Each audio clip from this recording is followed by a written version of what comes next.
March മാസം 1-ാം തീയതി മുതൽക്ക് 7-ാം തീയതി വരെയുള്ള ഒരാഴ്ചക്കാലത്തെ സമ്പൂർണ്ണ ഫലങ്ങൾ അത് എല്ലാ രാശിക്കാർക്കും ഉള്ളത് ഇവിടെ സാമാന്യമായിട്ട് അപഗ്രഥിക്കുകയാണ്.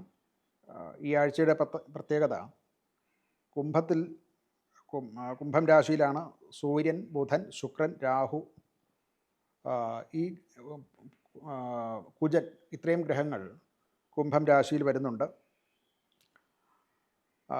അതുപോലെ ഗുരു മിഥുനത്തിൽ തന്നെയാണ്, മീനത്തിൽ ശനിയും, കേതു ചിങ്ങത്തിലുമാണ്. ആദ്യമായിട്ട് നമുക്ക് മേടം രാശിയുടെ ഫലങ്ങൾ നോക്കാം. അശ്വതി, ഭരണി, കാർത്തിക കാൽഭാഗം, അതായത് ആ രാശിയുടെ ആദ്യത്തെ 1-ാം പാദം.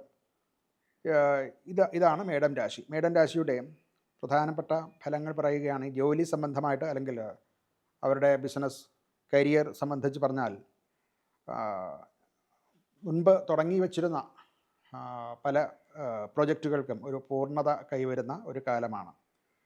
അതുപോലെ കൂട്ടായ പ്രവർത്തനത്തിൽ നിന്നുമൊക്കെ പല നേട്ടങ്ങളും ഉണ്ടാവും. സ്വന്തം സ്വഭാവം അല്ലെങ്കിൽ നേതൃത്വം മറ്റുള്ളവരാൽ അംഗീകരിക്കപ്പെടാനും ഒക്കെയുള്ള കാലമായിട്ട് വേണം പറയാൻ. അതുകൊണ്ട് ജോലിയിൽ കുറച്ച് അഭ്യുന്നതി നമുക്ക് പ്രതീക്ഷിക്കാവുന്നതാണ്.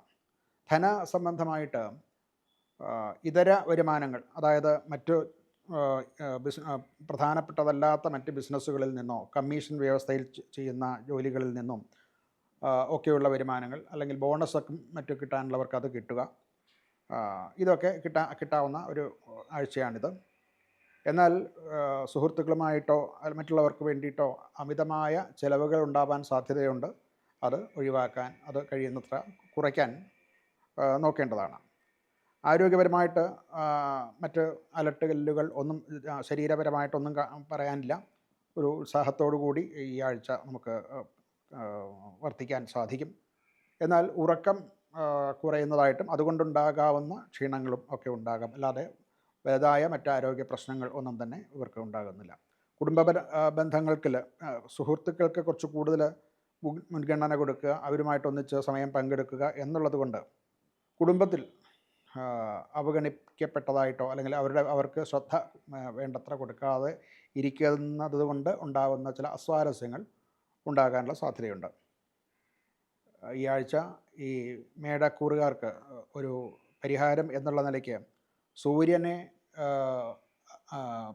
പൂജ നടത്തുക, അല്ലെങ്കിൽ സൂര്യക്ഷേത്രത്തിൽ അഭിഷേകാദി വഴിപാടുകൾ നടത്തുന്നതും ഒക്കെ നല്ലതാണ്. ചുവന്ന പുഷ്പങ്ങൾ സമർപ്പിക്കുന്നതും നല്ലതാണ്.